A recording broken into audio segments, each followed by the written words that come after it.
One second lang, inaayos ko lang to. Naghahang tayo dito. Bakit kaya to? Hindi kaya na internet natin ah. One second mga kameta. One second.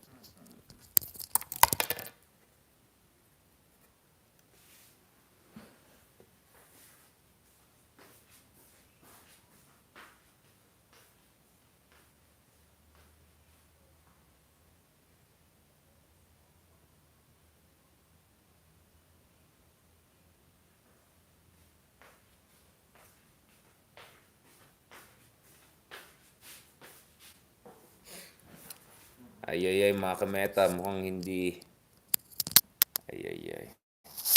Mukhang hindi kaya ata ng internet natin itong itong speed. May speed problem tayo kung isabay-sabay natin kaya siniset up ko to naghahang ito. One second, try natin reset, okay? Thank you mga kameta. Yan, kamusta mga Robert?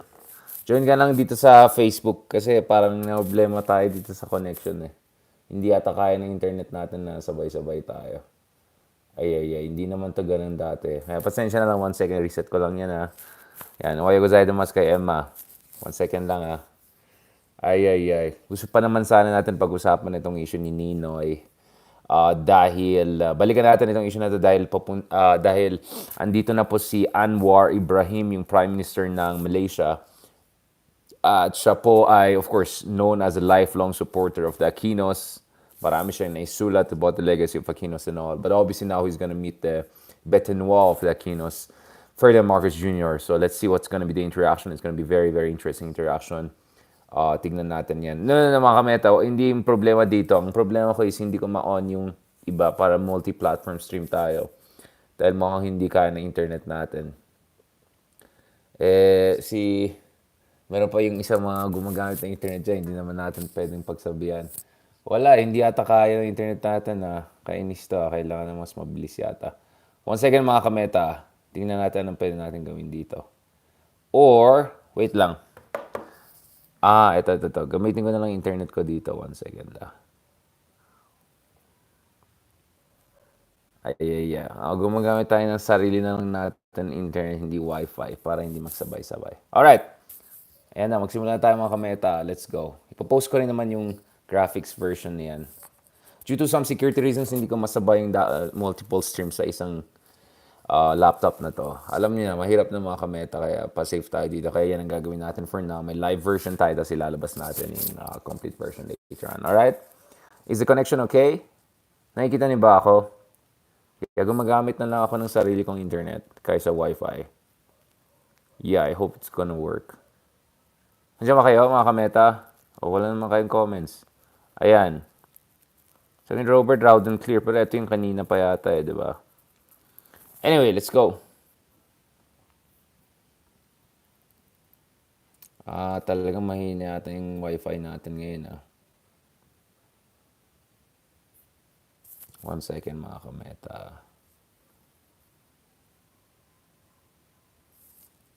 Yeah, one second lang Talagang mahina, pati dito nahirapan din yata to Nakikita kasi sa system guys pag medyo mabagal. Alright, simulan na tayo mga kameta. Set up na natin dito. Ayan, go na tayo. Hopefully, God willing, this will be better. Naghang ng konti.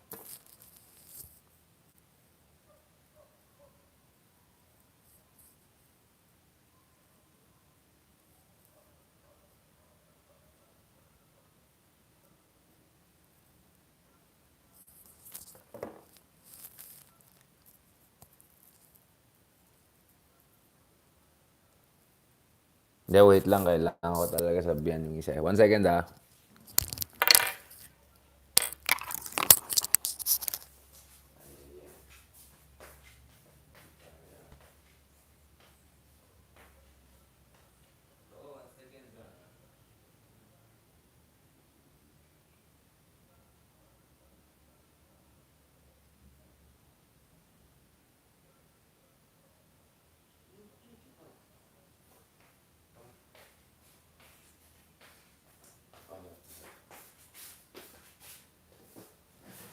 Yan, tingnan natin kung Ay, nangyari dito.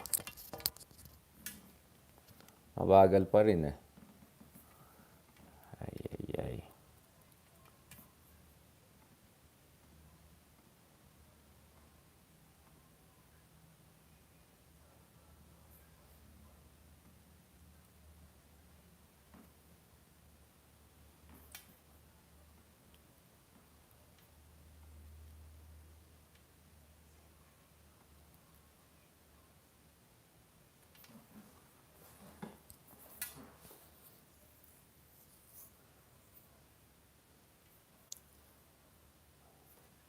Ayan na mga kameta. Mukhang hindi ganun kaganda ang connection natin ngayon pero tinitry natin. Para dito kasama natin ang mga kameta natin sa YouTube, sa Facebook, iba't ibang platform. Ayan, ginagamit ko na lang sarili kong internet dun sa kabila para mas maganda yung connection. Ito mga kameta, pag-usapan natin today itong pagbisita ng Prime Minister ng Malaysia, Prime Minister Anwar Ibrahim. In fact, medyo I feel, missing out because dadan po siya sa UP Asian Center kung saan nagtuturo po tayo tomorrow. Unfortunately, I won't be able to make it to the meeting.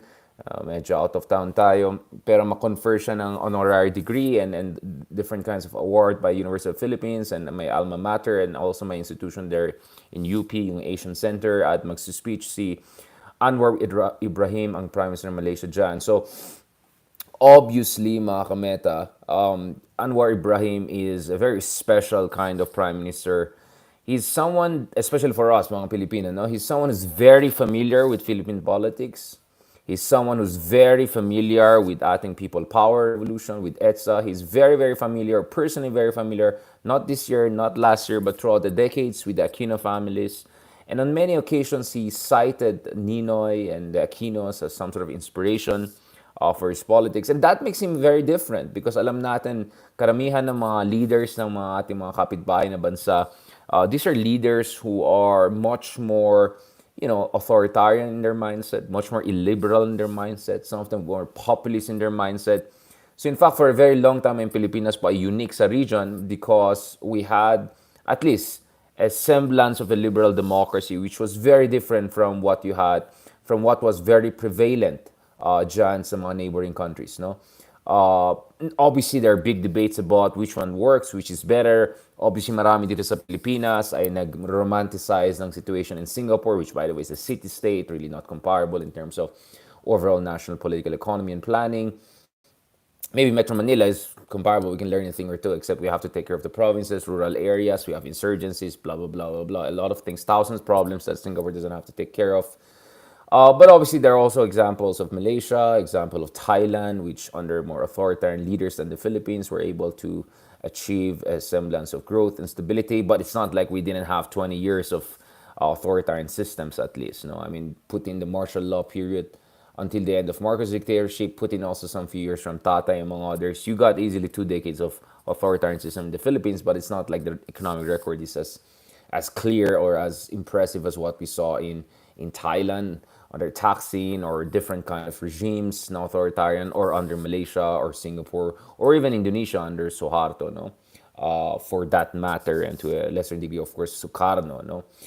Now, pag-usapan natin yan mga kameta because pansin niyo, of course, yung column din natin sa Inquirer the other day was also about legacy of Ninoy, legacy of Gandhi, and also the disinformation crisis that we have in the country.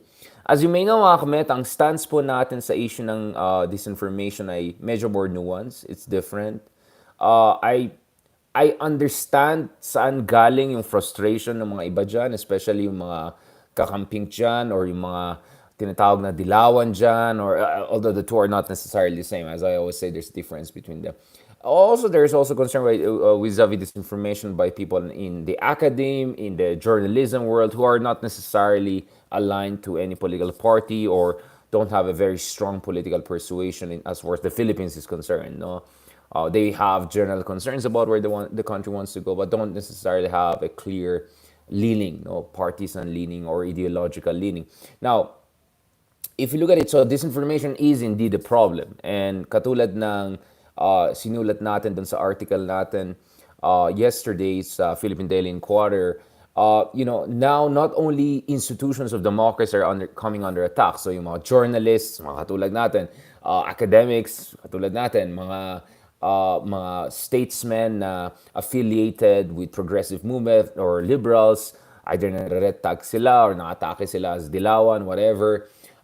Hindi lang na-attack, of course, yung mainstream media and independent media outlets. That's the more important thing. More than the mainstream, it's the independent media which is important here. Hindi yung, controlled by the state or controlled by the cronies of the state or cronies of tata, yung mga ganun. Or beshi ni tata, yung mga ganun. Alright? Obviously, that's something that we have discussed for quite some time, mga kameta. But katulad ng sinabi natin, you have to understand why ang mga kababayan natin, or marami sa ating kababayan, they're not as worried about disinformation, right? They're not as worried about the problem of inaccuracies when it comes to track record of different politicians, when it comes to what are the basic political facts, or hindi masyadong concerned sa fact-checking among others. And of course, we also see a lot of people, supposedly very educated people, well-educated people, who seem susceptible or seem open to some of the more grandiose claims and promises by, populist charlatans, for instance. Yung mga promise na babangon tayo kaagad, yung promise na 6 months magiging, Singapore tayo, yung mga ganitong bagay, no? Yung mga kalokohan ng mga promises na obviously hindi realistic, obviously hindi applicable sa reality, obviously may problema sa mga yan. Alright, mga kameta. So for me, you have to understand bakit maraming tao ay susceptible dyan, or maraming tao ay open sa, let's say, quote-unquote disinformation, or the other term that they use is also post-facts politics. Isang politika kung saan hindi relevant ang facts. Ang important are emotions. Our importance are relatability. Our important are impressions, instincts, etc. No?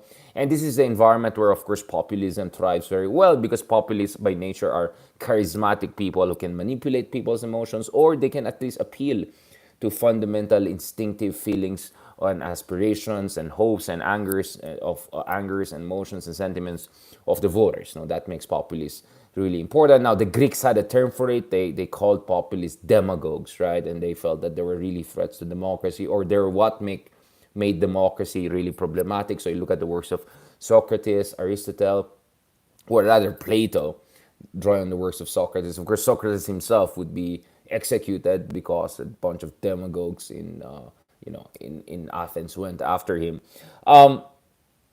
You can read the biography on your own. We can have a complete separate video or vlog on Socrates and his really fascinating life. Now, the thing kasi ganito is, ang problema ko dun sa isang line of argument again on disinformation is that, of course, I'm gonna go to the next one, which is disinformation against democratic icons, from Gandhi to Ninoy, and so on and so forth.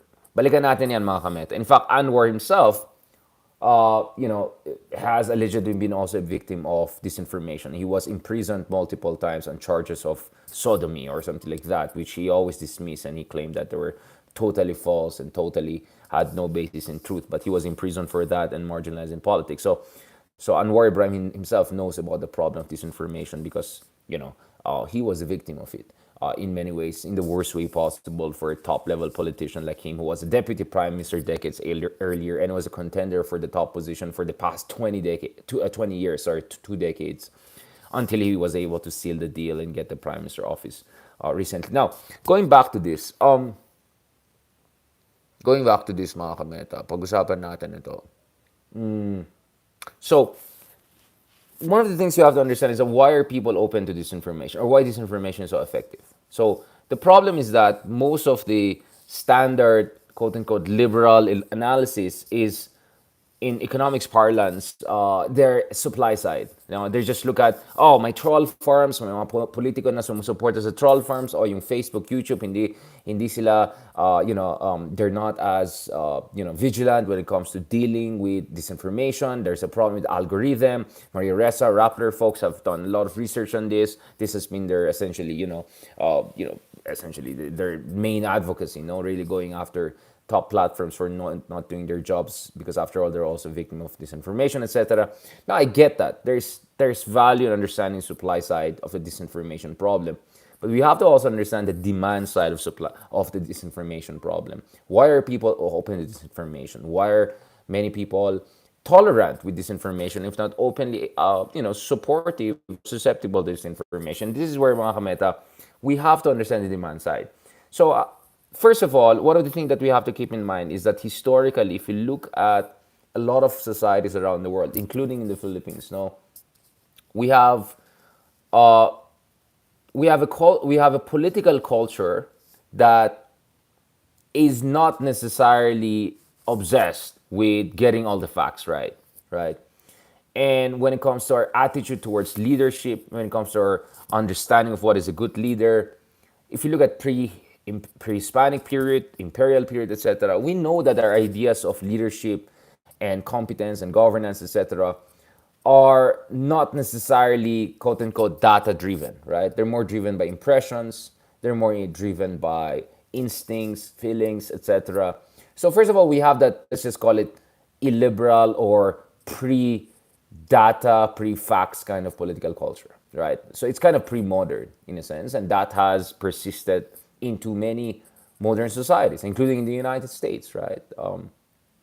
I mean, come on. I mean, we're talking about countries that have centuries of slavery and all, and that institution of slavery was sustained based on all sorts of horrible lies and distortions and all, and you would expect that that problematic political culture would just go away. No.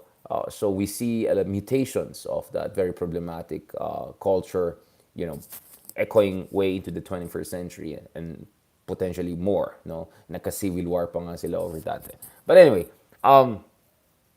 so there's definitely that let's say medieval, or that not medieval but pre-modern political culture that persists in many countries, from developed countries like the US to developed countries in Latin America, in Asia, Africa, so on and so forth. No, not to mention even in some European countries. We saw during the Second World War, or in the run-up to the Second World War, many fell for the Mussolinis of this world, or the worst versions, because they believe in all sorts of lies. Even when they were supposedly educated and informed and all, they rather believed in the lies because those lies were comfortable for them. Those lies were convenient, right? Those lies appealed to their emotions, their anger, etc.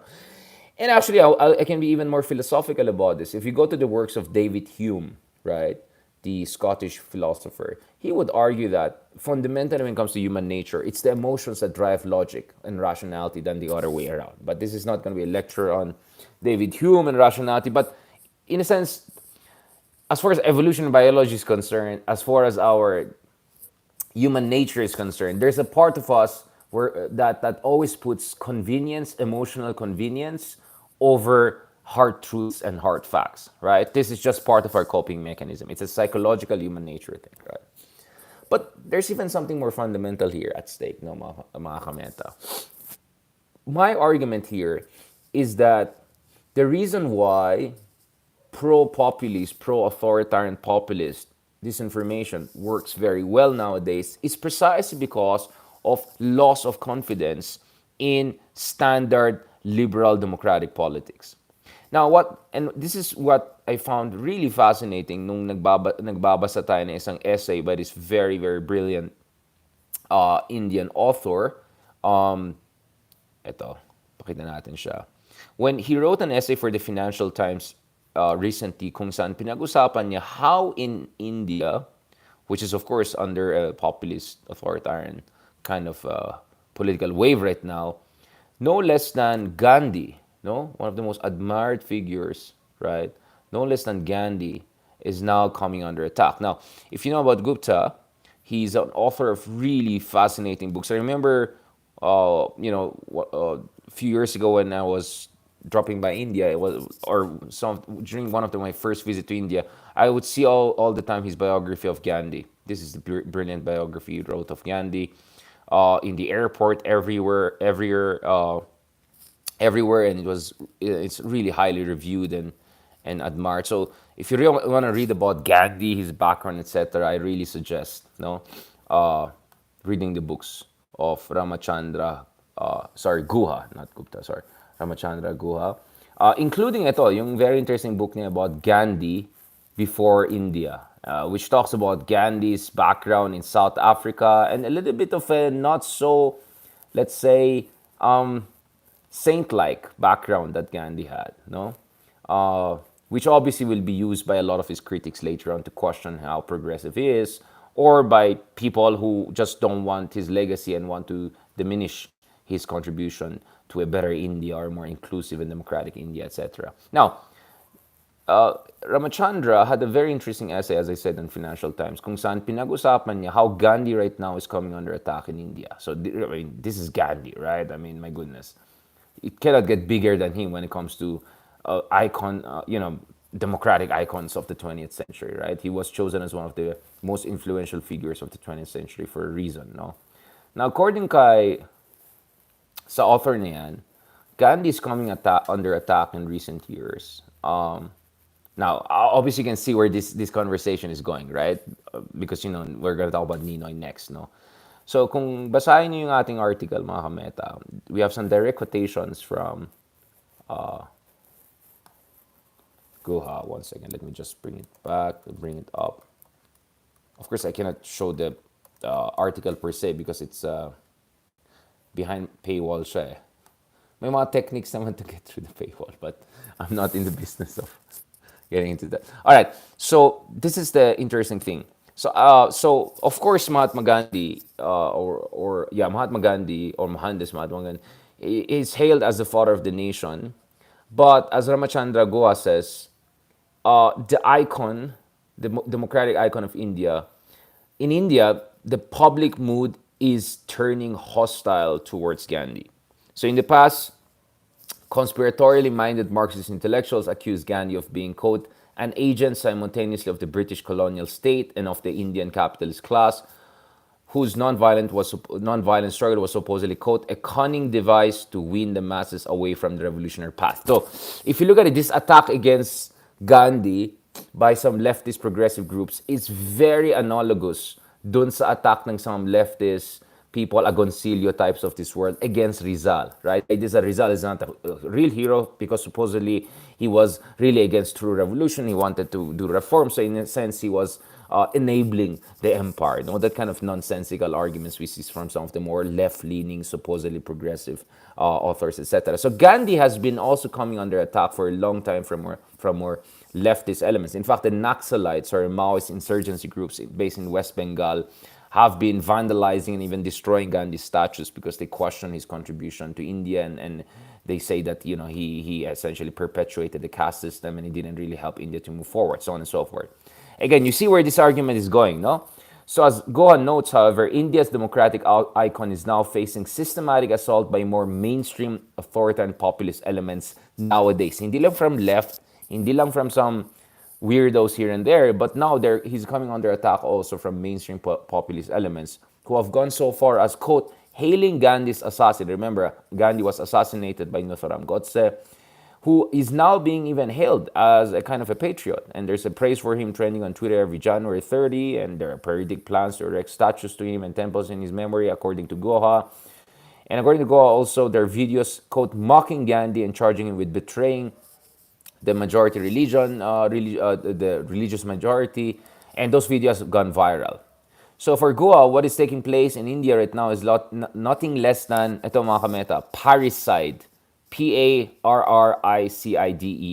which, according to him, means, quote, the outright repudiation of the person who perhaps did more than anyone else to nurture this nation into being, right? And why am I talking about Gandhi? Because, of course, Gandhi is like the ultimate, like, let's say, archetype of a great democratic leader or an icon of tolerance and democratic politics for the modern era. Now, if you look at the Philippines, you could say Rizal, in a way, prefigured Gandhi in his own way, but it was really Ninoy who came closest to kind of a Filipino version of Gandhi because because Ninoy had an influence on how there will be a people power later on that was also very non-violent and very similar to what Gandhi also was espousing for earlier in the century. Now, katulad ng sinabi natin, if you look at it, hindi ba similar din yung nangyari kay Ninoy? So for a long time, if you look at Ninoy, his brand of liberal democracy has come under attack by a lot of progressive liberals, progressive in the Philippines who believe that his form of liberalism never went far enough to institute transformative change in the Philippines. Now, what we see interestingly is that there are also more mainstream authoritarian populist elements in the Philippines, similar to India, who are also attacking Ninoy and also attaching all sorts of horrible things to him. They're accusing him of being opportunist by going back and discussing his more traditional politician background when he was way younger, not his mature years. There are people who talk about him as a supposed communist and a traitor, etc. In fact, interestingly, we have no less than Tatay Enrile, ay, tatay rin ba? Lolo Enrile, no? Mang Johnny, no? Who has been very interested, who has really been going after Ninoy. So, more recently, na fact check siya ng media because Enrile was repeating these unfounded claims that Ninoy Aquino ay nag-organize ng CPP-NP at MNLF. So that Ninoy is behind all of these insurgency problems, etc. When in fact, anyone who knows what's happening knows that it was the Marcos dictatorship that actually empowered these movements, all sorts of insurgency. Sumabog yung mga insurgency ng panahon ni Marcos, and especially during martial law, etc. And we have been still grappling with these problems up until today. So this is the interesting thing. Can you see like the parallels between the attack on Gandhi in India and attack on Ninoy in the Philippines? From both left for a long time, but now both mainstream or mainstream authoritarian populist movement, whether supporters ni Tatay, supporters ni Marcoses, supporters ni Mang Johnny, etc. They've been attacking him. That's very similar to also what's happening in India, right?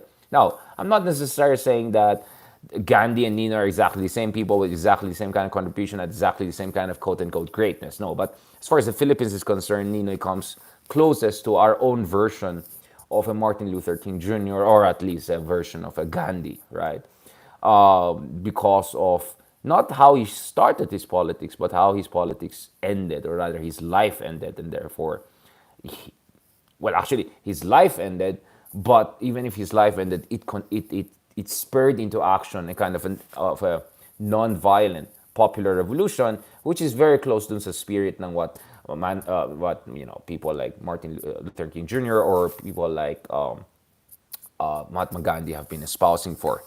Now, if you look at it, obviously it doesn't make sense to attack Gandhi for many things that went wrong in India, because as Goa correctly points out, the problem is not necessarily with Gandhi per se, although you may read this great book by Perry Anderson, someone I very respect. He has a book called The Indian Ideology, and dun sa book na yan talagang inatak niya si Gandhi. And for him, it was really Gandhi's version of politics that contributed to the problems that India is facing today. But putting aside more leftist progressive thinkers like Perry Anderson, if you look at it, the argument of more centrist, or let's say non-ideological or post-ideological, scholars or observers like Ramachandra Guha is this, and this is what I really feel is relevant to our understanding of why this information works in the Philippines. No, so ayon kay Guha, the desertification of Gandhi has been aided by the hypocrisy and the misconduct of the Congress Party. And as you know, the Congress Party is attached to the Nehru Gandhi family, who dominated Indian politics for more than 3 decades at least. No, actually, almost half a century, right? And they're now this main liberal opposition party, but they were in the main party for a long time. And kay Guha, this party, which dominated Indian politics for decades, especially after independence of India, this is the problem with them. They had politicians who were ostentatiously wearing homespun cotton, meaning pahambol, etc., while promoting cronyism and corruption. And this is what I'm saying, mga kameta. Isn't it also similar in the Philippines? Nino is also now being blamed for all the shortcomings of not obviously himself, or not necessarily even Corazon Aquino, who had to deal with multiple coups d'etats and the debt crisis and so on and so forth. But a lot of self-described liberal politicians and liberal thought leaders and liberal journalists or whatever, who actually enabled or directly perpetuated a culture of incompetence and in some cases even corruption, while singing praises for the Aquino family. Kaya nga sabi natin, mga kameta, if you really want to fight disinformation, you have to acknowledge this first. Bakit maraming tao ay open sa pro-populist, pro-authoritarian, tatay-style disinformation? Because punong-puno na sila. Because galit na galit sila. Because pagod na pagod sila doon sa mga kapalpakan na nangyari under self-styled, more liberal-leaning officials, politicos, etc. No? Well beyond the direct contribution of the Aquino family. And we know, under Aquino presidents, there were many people who were not really the best people, who were placed in charge of many top, departments, etc. I mean, we can go talk about what happened with Mama Sapana. We can go and talk about what happened with all of the delayed infrastructure projects, so on and so forth. We can talk about the Laglag Bala problem. We can talk about so many kapalpakaran nangyari, even under relatively good presidents like Aquino. I think Aquino was a pretty decent president by Philippine standards, at least compared to other presidents.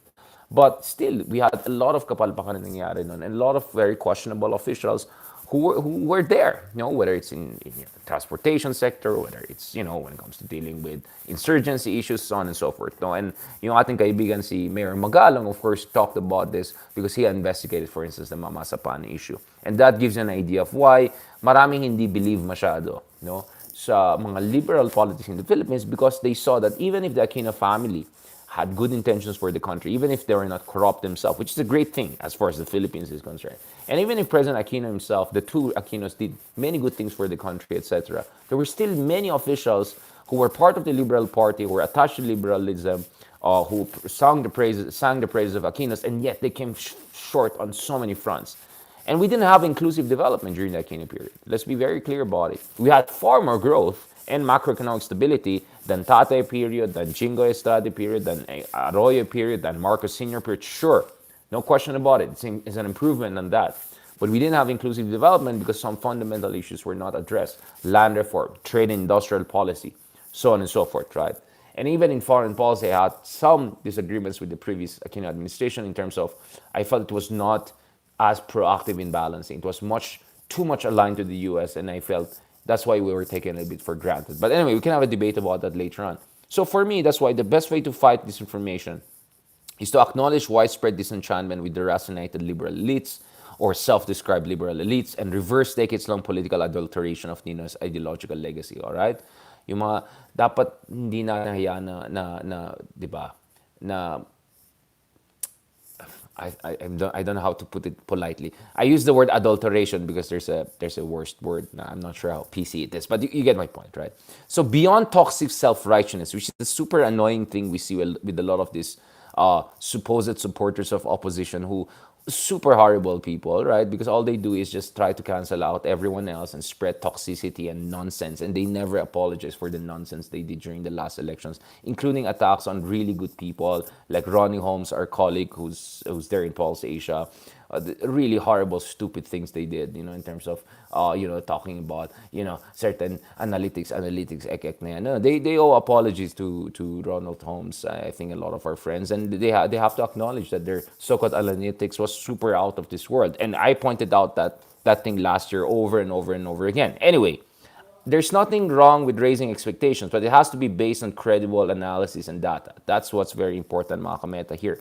Kaya sabi ko, beyond toxic self-righteousness and election result denialism, Marcos Jr. won. Now, we can debate about whether it was exactly the number. Okay, but the fact that he won it, and the gap seems to be very big, and we can see if Marcos really didn't win it, why is approval rating so high? So you're going to say everything is conspiracy. That's nonsense na yan. Di puro conspiracy theories na lang tayo. Di wag na lang tayo mag-usap, di ba?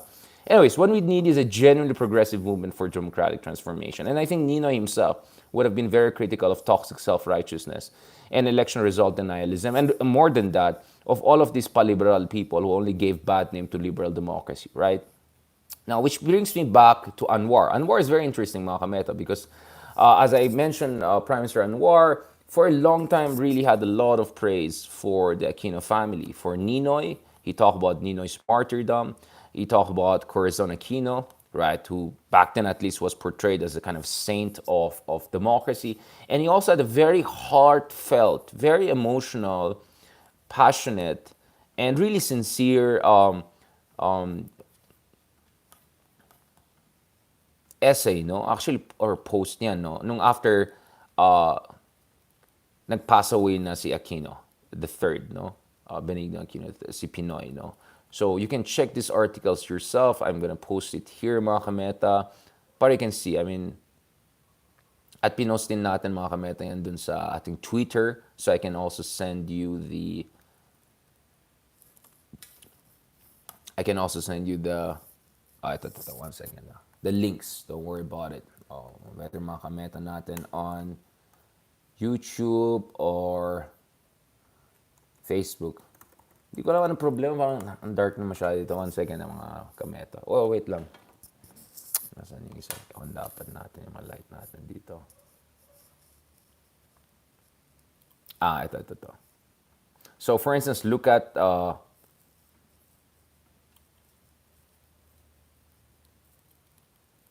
what Anwar said on Corazon Aquino in this Time magazine piece in 2009, written by Hannah Beach.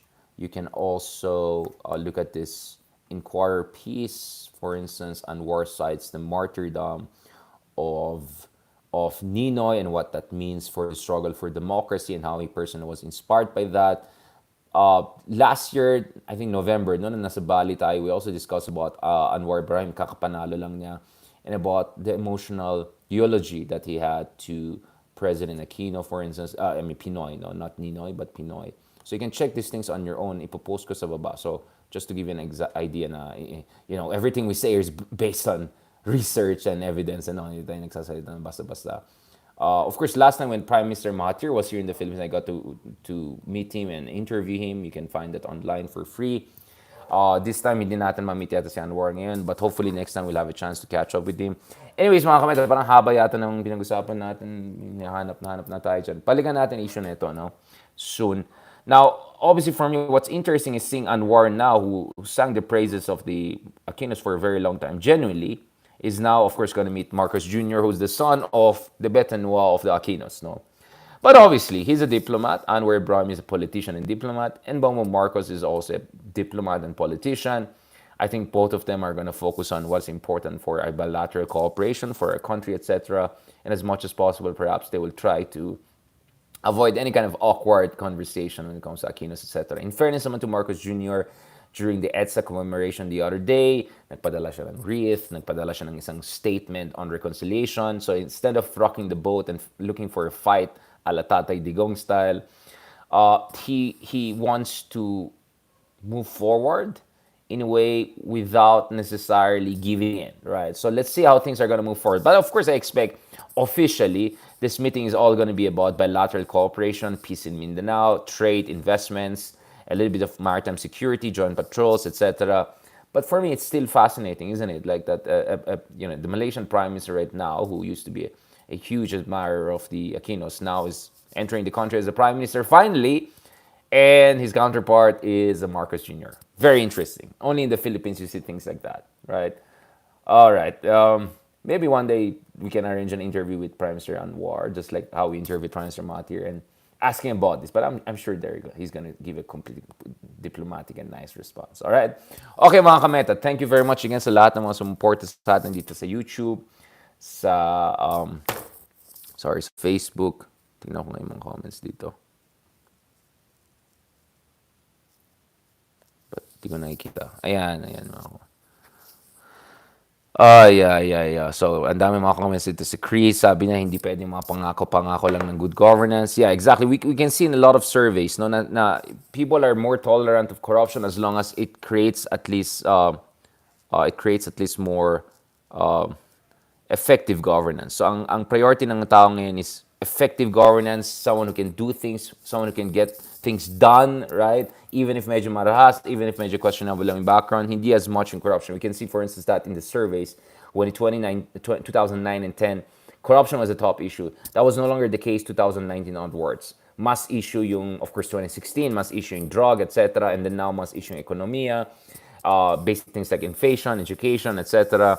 So clearly, the good governance mantra that has lost the kind of luster and the kind of, let's say, appeal that it used to have. So that's why the Philippines moved forward. That's why last year, di ba, I critique yung main line ng oppositions, especially yung the overemphasis in, I think, yung malinis na gobyerno. I mean, I'm great with that. Of course, we need a good governance, but the reality is that yung tapat na gobyerno, it's not as much a priority to the voters. We can see that clearly in the numbers and studies and all. But obviously, no one listens to us, right? Sino ba naman tayo? We're just someone who knows actually the facts, the data, and studies, right? But hindi naman tayo malapit sa mga politiko.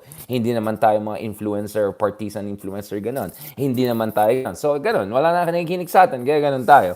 Anyway, at least kayo mga kameto, nakinig kayo sa akin, so I really appreciate that. And at least I got the message out here. And you can see mga kameta, lahat ng mga pinag-usapan natin dito, pinag-isipan natin ng matagal. Talagang masinsinan natin na analyze yan. Hindi lang basta-basta. So yun po yung ginagawa natin dito mga kameta. Alright?